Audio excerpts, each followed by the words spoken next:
Evangelho de João, capítulo 8, versículo 31 e 32.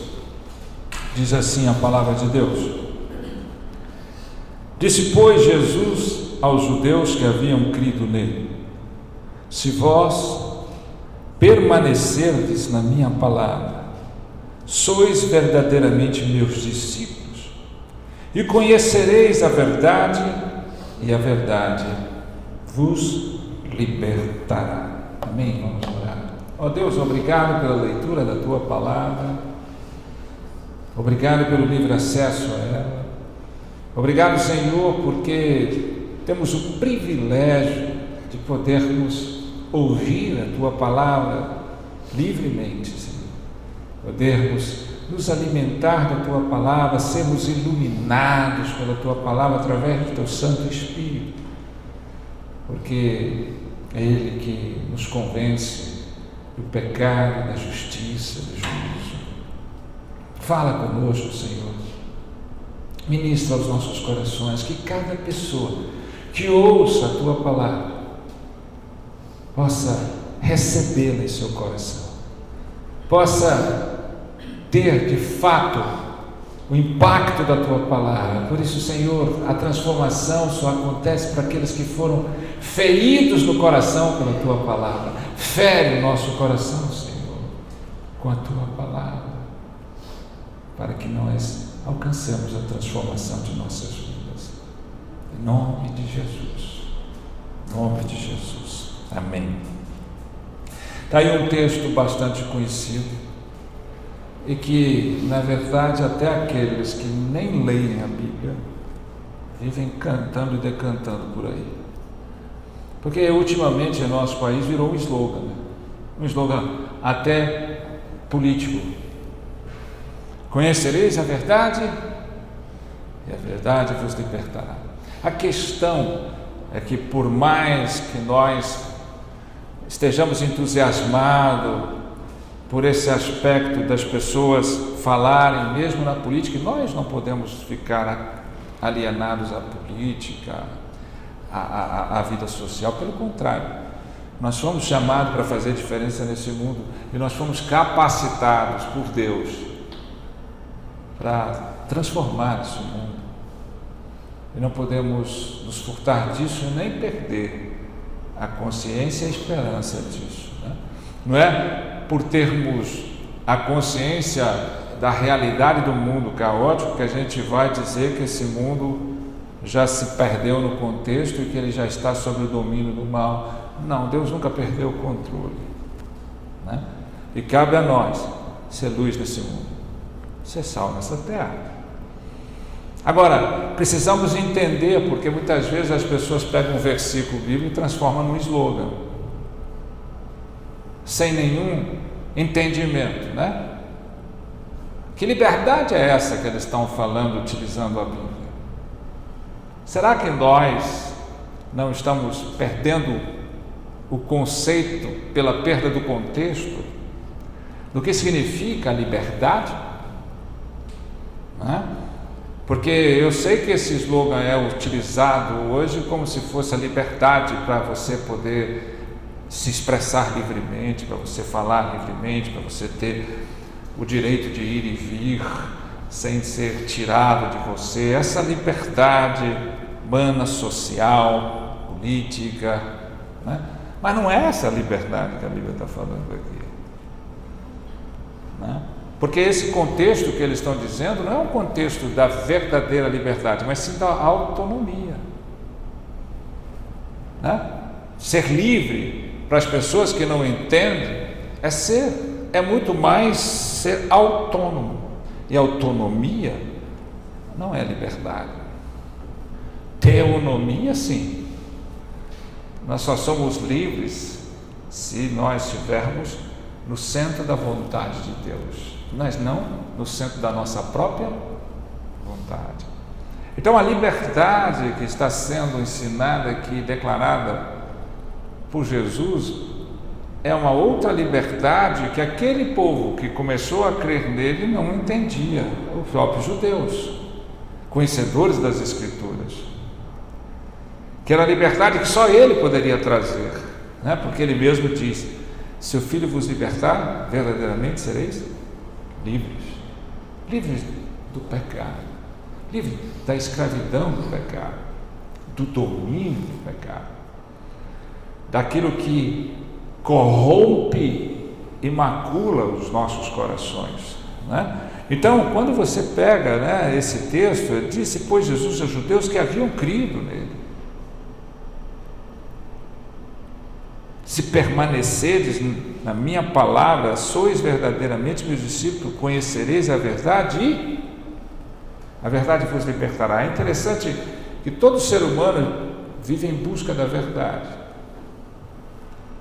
Todo ser humano vive em busca da verdade. Aí se relativiza a verdade e cada um vai buscar a sua verdade. A filosofia tenta relativizar a verdade, a psicologia tenta relativizar a verdade. Mas a verdade para nós não é um argumento. A verdade para nós é uma pessoa. A verdade para nós é Cristo. Ele diz: eu sou o caminho e a verdade e a vida.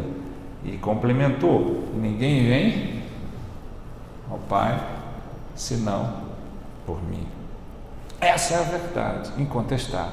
A verdade é que sem Cristo ninguém chega a Deus. A verdade é que sem Cristo ninguém é livre para adorar a Deus. A verdade é que sem Cristo ninguém se liberta da escravidão do pecado, né? Essa é a verdade, né, que liberta. Então não adianta eu usar um slogan, não adianta eu usar textos bíblicos e versículos bíblicos e colocá-los nos umbrais das portas da minha casa, dizendo: eu e minha casa serviremos ao Senhor, Josué, se eu não sirvo o Senhor.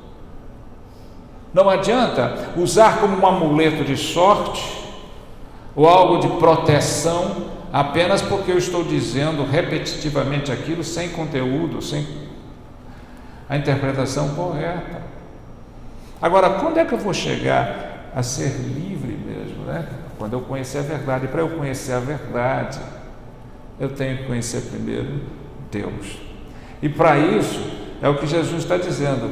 Ele falou aqueles judeus que haviam crido nele. Então, o primeiro passo para o conhecimento da verdade é me libertar para o conhecimento.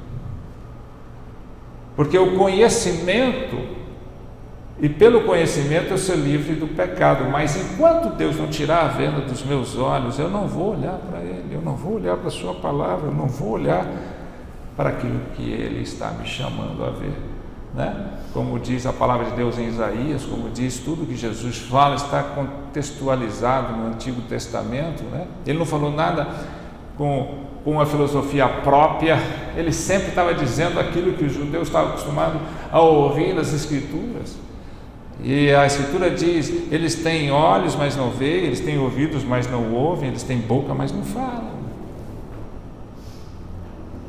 Então eu preciso que o Senhor tire a venda dos meus olhos e me faça olhar, enxergar o que eu não enxergava, para que eu possa ser livre para o conhecimento, para que depois eu possa ser livre pelo conhecimento. Então, por isso é que a gente tem que adentrar, alimentar. O meu povo perecerá por falta de conhecimento, será destruído por falta de conhecimento. Conhecereis a verdade vos libertará, né? Você não conhece nem as Escrituras, nem o poder de Deus. Agora, olha que interessante, quando o Paulo fala o famoso texto de Coríntios 13 sobre o amor, né? Ele disse no versículo 12, né? Ele diz assim: porque agora vemos como espelho obscuramente, então veremos face a face. Agora conheço em parte, então conhecerei como também sou conhecido, né? Esse texto é interessante, porque agora vemos como um espelho, obscuramente, então veremos face a face. Não existe a melhor forma de se deparar com a verdade do que encarar face a face. É um termo de mais intimidade, mais verdade. Ele está falando, porque agora vemos espelho. E espelho não é claro, você não vê como você é visto e conhecido. E a gente acha que se conhece demais, né? A gente precisa entender, quando o apóstolo Paulo está falando em espelho, hoje a gente tem espelho que você olha assim, né? Tem gente aqui, principalmente as mulheres, que gostam de um espelho cada vez maior para ver por inteiro, assim, nítido, com muita luz. Mas nessa época, os espelhos não eram feitos como é feito hoje, eles eram feitos de metal, que refletia a imagem de você, mas não com a nitidez de um espelho que você vê hoje, né? Então ele via a imagem das pessoas, mas não com aqueles detalhes tão feitos. E hoje, mesmo a gente olhando no espelho hoje, a gente ainda não consegue ver o nosso interior. A gente vê partes, a gente vê obscuramente, a gente não vê perfeitamente. Então não adianta você querer se autoconhecer se você não conhecer a Deus. Não adianta você querer conhecer a verdade sobre si mesmo se você não conhece a verdade que é Deus. Então, antes de você, hoje nós vemos em parte, mas depois Deus vai nos permitir ver face a face como nós somos vistos. Eu não sei se você entende isso, né? O C.S. Lewis, ele fala uma coisa interessante, ele fala assim, que o conhecimento de Deus, o autoconhecimento, né? Ele é como a luz que brilha no espelho. Se o espelho for empoeirado, sujo, não vai ter a mesma reflexo de um espelho polido. Então, para você conhecer, você precisa ser limpo, né? A mesma luz que brilha no espelho polido não é a mesma que brilha no espelho sujo e imundo, né? Então, essa é só uma pequena parte desse texto, um pequeno versículo, 2 versículos, que contém inúmeras coisas, né? Agora ele começa dizendo: se permanecerdes na minha palavra, permanecer constantemente, aquilo que está ligado, permanente, que não é volúvel, que não vai e volta, que não é por etapas, que não é por modismo, que não é por ondas, mas que é permanente, que é perseverante. Se permanecerdes nas minhas palavras, ou seja,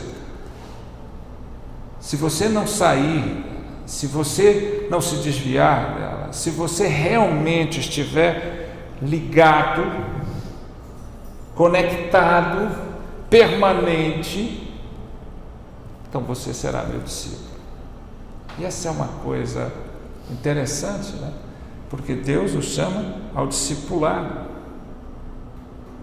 Ser discípulo é ser um aprendiz do mestre.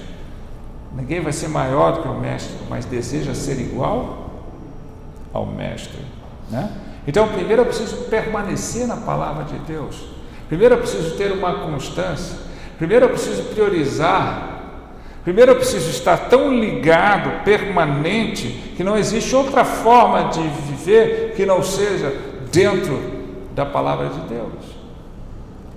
E não de acordo com a vida que eu quero, do jeito que eu quero. Então, essa é a primeira coisa, né?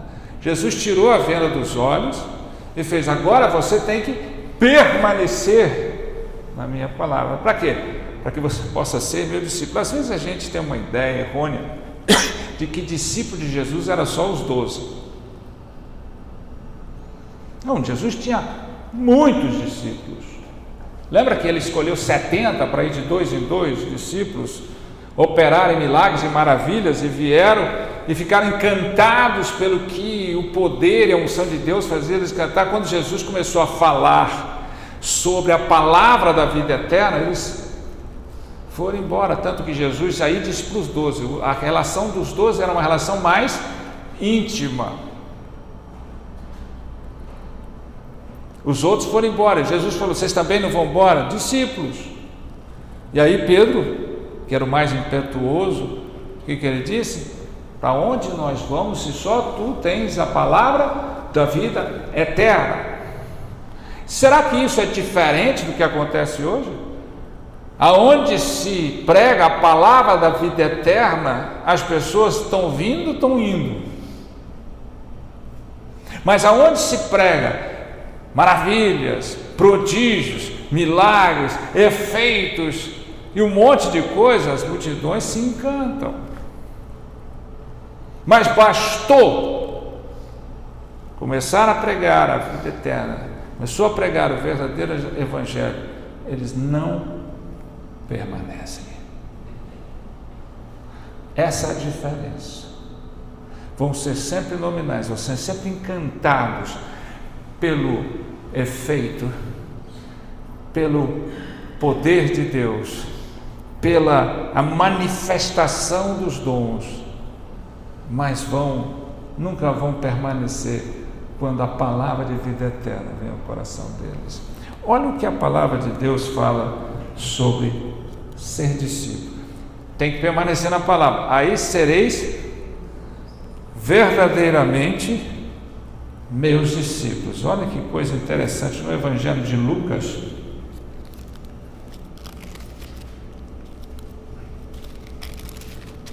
capítulo 14, do versos 25 em diante. Grandes multidões o acompanhavam, e ele, voltando-se, lhes disse: se alguém vem a mim e não aborrece seu pai e mãe e mulher e filhos, irmãos e irmãs e ainda a sua própria vida, não pode ser meu discípulo.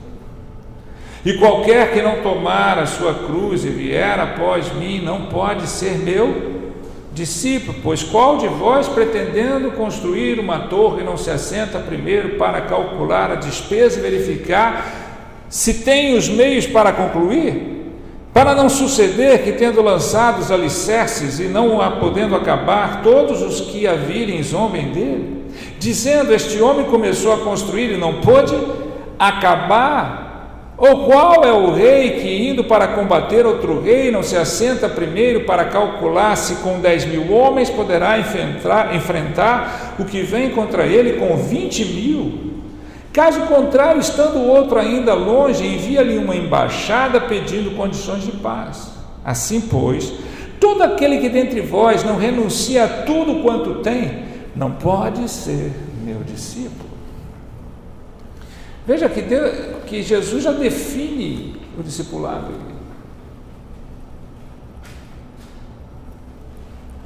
Então, ele começa: se permaneceres na minha palavra, verdadeiramente sois meu discípulo. E aqui a palavra dele declara as condições, a evidência de ser um discípulo de Jesus. Primeiro ele começa dizendo: se alguém vem a mim, não aborrece a paz. Ele está dizendo que você tem que ter esse amor, esse tipo de amor. Não é esse amor que você tem e decanta, romantiza, sentimentaliza, mas é o amor de quê? De colocar Deus em primeiro lugar. Você nunca vai ser discípulo se Deus não for primeiro. Se você não amar Deus acima de qualquer pessoa, e aqui ele destaca todas as coisas que nós valorizamos e damos importância, né? Ele destaca, né? Se alguém vem a mim, não aborrece seu pai, ama mais, né? Ele está dizendo: se você não ama mais a mim do que seu pai, do que sua mãe, do que sua mulher, do que seus filhos, do que seus irmãos, do que suas irmãs e do que a sua própria vida. Essa é a primeira condição. Veja que amor, nós temos amor diferenciado para qualquer coisa. Eu falei aqui terça-feira, você tem amor por um cão, né? Por um gato, por um bicho de estimação, mas você não pode dizer que o amor que você tem por esse bicho é igual ao amor que você tem por um filho, por uma esposa, por um pai. Senão você está realmente fora de propósito. Então, eu posso amar um animal, eu posso amar algo importante na minha vida. Eu posso amar a minha profissão, a minha carreira, mas jamais no mesmo nível de amor que eu tenho pela minha esposa, pelo meu filho. Então, você pode amar todas as coisas. A Bíblia não está dizendo que você não ama, mas qualificando elas de acordo com o grau e o nível de qualidade ou de prioridade que elas têm. Todas são importantes, né? Mas por quê? Porque se eu amar qualquer coisa ou qualquer pessoa, dando a importância dela maior do que Deus, ela vira um Deus.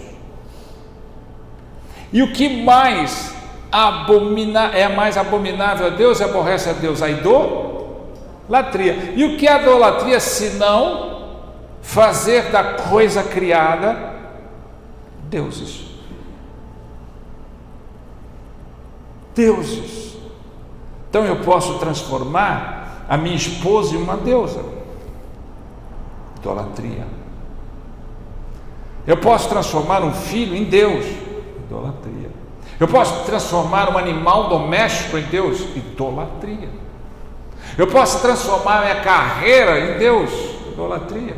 Eu posso transformar as minhas conquistas em deuses. Idolatria. Idolatria não é só se dobrar diante de imagens de esculturas. Idolatria é transformar qualquer coisa que não seja Deus, na pessoa de Deus Pai, ou de Deus Filho, ou de Deus Espírito Santo, em deuses. Então, sim, quando ela está falando aborrece, o pai está falando por amor a mim, eu sou maior do que seu pai, sua mãe, seu irmão, quem quer que seja, até que sua própria vida. Esse é o primeiro. Se você não fizer isso, você jamais será meu discípulo. É isso que é permanecer na palavra. É a capacidade de estar permanentemente em obediência e em vivência da palavra. E aí o segundo, ele começa a falar sobre: qualquer que não tomar a sua cruz e vier para mim não pode ser meu discípulo, pois qual de vós pretende construir uma torre ou enfrentar um inimigo que você sabe que é maior, ou você construiu uma torre que você não fez o cálculo para ver se acabar, e será envergonhado, né? Quantas pessoas começam a construir coisas, realizar projetos que ele não calculou direito para acabar, e aí para no meio. E aí o que vem? A vergonha. A vergonha, né? Você parou no meio. Ou vem a destruição quando você calcula os enfrentamentos que você tem e você sabe que você é bem inferior àquilo, é melhor que você tenha a sabedoria de fazer o tratado de pai do que ser destruído. Melhor que você não tenha a vitória que você quer do que você ser destruído. O que ele está dizendo aqui? Que também você não pode ser meu discípulo se você não entender que para ser meu discípulo há um custo. Há um custo. E é isso que as pessoas não entendem. Se permanecerem nas minhas palavras, a palavra de Deus está dizendo: ser discípulo de Jesus tem custo. Não é simplesmente dizer eu sou de Jesus, Jesus é meu. Há um custo. Há um custo de você verificar, de você olhar, de você ver se você vai chegar lá. Não é simplesmente algo que você decidiu agora caminho com Jesus, não, porque aí a hora que começa a ver os apertos, você vai parar no meio e vai ser uma vergonha. Você vive dizendo: eu sou de Jesus, agora minha vida está mudada, agora eu sei o caminho, eu quero permanecer em Cristo e ser um discípulo de Cristo, eu sou um discípulo de Cristo. Aí vai fazer igual aos 70, enquanto está tudo bom, enquanto está ali lindo, mas a hora que você tem que mostrar o custo de ser, eu espirrei. Então há um custo. Outra coisa que ele está dizendo, né? Assim, pois, que aquele que dentre vós não renuncia a tudo quanto tem, não pode ser meu discípulo. Então, na primeira coisa, ele está falando do amor. o amor de Deus acima de todos. Esse é o amor que você deve alcançar para ser discípulo. O segundo é que você tem que calcular o custo. E o terceiro é que você tem que se desapegar de tudo. Desapegar de tudo. Ou seja, não é que você tem que pegar, agora eu sou de Jesus, eu vou pegar tudo e tá, só eu vou viver de Deus andando pelas ruas, fazendo que nem Francisco de Assis, tira a roupa e anda nu. Não. Quando você desapega, para de ficar apegado às coisas, às pessoas e às condições, às circunstâncias. Você desapega, você renuncia, uma renúncia. Eu renuncio a isso tudo, né? Paulo, o apóstolo Paulo, ele dizia assim, a palavra de Deus nos ensina que ele tinha o equivalente a 2 doutorados com 20 anos de idade. Ele era judeu, tinha título romano, ele era fariseu dos fariseus, ele tinha todo um currículo fantástico, e ele diz que considerou isso tudo lixo em detrimento ao evangelho da cruz. Ou seja, eu desapego disso tudo. Isso para mim não é nada, o que é para mim é Cristo, né? Então, essas são as 3 condições que você enxerga para ser discípulo. Ninguém pode ser discípulo de Jesus se não ama Ele mais do que tudo e todos. Ninguém pode ser discípulo de Jesus se você não calcula o custo, e tem custo. Ninguém pode ser discípulo de Jesus se você não se desapega de tudo e de todos. Então, permaneceres na minha palavra, verdadeiramente sois meus discípulos. E veja que essa condição ela vai seguindo. Então conhecereis a verdade. Então o discípulo conhece o mestre, o discípulo anda com o mestre, e a partir disso você vai conhecer, ter um autoconhecimento, né? Aí você vai conhecer a verdade, e não uma relativização da verdade, né? Por isso que o grande aspecto da filosofia e do secularismo é relativizar a verdade, dizendo que não há absolutismo, não há verdade absoluta. Nós não somos donos da verdade, nós somos servos dela. A verdade para nós não é um argumento, é uma pessoa, né? É a sua palavra, tudo o que ela diz, né? Essa é a verdade que nós cremos, e a verdade que nos libertará da escravidão e do domínio do pecado, não da presença dele, mas da escravidão dele e do domínio dele, para que nós não fiquemos mais sujeitos a ele, né? Para que nós não fiquemos mais instrumentos dele. E não se assuste, tem tantas vezes que nós ficamos vulneráveis e não sabemos. A palavra de Deus diz que o inimigo, que o diabo é como um leão que ronda 24 horas esperando o momento de tragar. O que o leão vai esperar? Qual que é o momento dele? A hora que ele sente o cheiro da carne, a hora que você fica vulnerável. Eu sempre falei, né, que tem um quadro que é muito bonito, um quadro de Daniel na cova dos leões. Agora, quando jogavam Daniel lá na cova dos leões, aquele mundo de leão, né? Aí tem uma música que diz que os leões jejuaram, né? Leão não jejua, né? É uma forma de dizer, por que eles não avançaram com o meu Daniel? Porque não sentiram o cheiro de carne, sentiram o cheiro do Espírito, eles não sabem discernir. Não sabem discernir, né? Então a presença da graça, a presença do Espírito Santo não permitiu aqueles leões sentir cheiro de presa. Talvez eles ficaram moadinhos, escondidinhos. Tiraram Daniel da cova dos leões intacto. Quando lançaram, logo em seguida, aqueles satrapas e lançaram ele com as suas famílias lá em condenação por terem feito isso com Daniel, os leões os devoraram tudo inteiro. Quantas vezes nós não vigiamos? Quantas vezes nós ficamos vulneráveis e o inimigo vem e se utiliza de pessoas ao nosso redor para tirar a paz? Então a gente precisa entender isso. A gente precisa, e ninguém é maduro bastante para não vacilar. Por isso que a Bíblia diz: vigiai e orai, vigiai e orai. Né? A verdade sobre nós, a verdade é que nós somos seres derivados, dependentes e criados. Não somos autossuficientes nem independentes. Liberdade não é ser autônomo. Não é a autonomia que nos liberta, não é a autonomia que evidencia que somos livres, é a teonomia.